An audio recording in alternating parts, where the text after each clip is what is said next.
God. And I've told this story before, but I met this woman walking past, and the Lord told me give her a hug.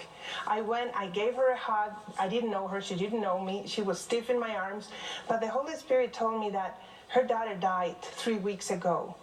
And I was sitting there, and I was so brokenhearted for her, and I didn't know what to say. And then the Holy Spirit told me the mama wanted to come to the deathbed. She didn't reach the deathbed.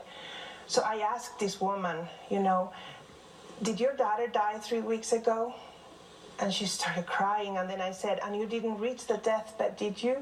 And she was so broken, and she looked at me like, who are you? How do you know?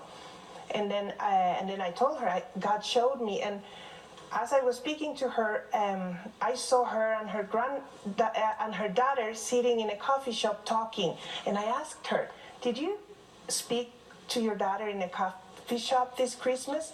And that was so, weird of me to say. But then she looked at me and said, you know what?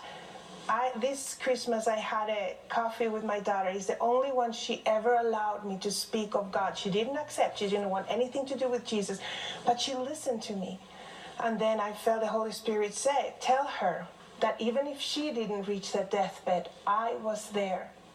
And I reminded the daughter before she went of every word Mama had said. And for me, that woman was laying on my arms crying because she couldn't eat or sleep because she was desperate, not knowing if her daughter was with God.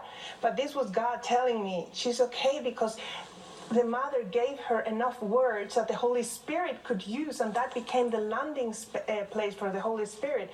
And that's what I want to do.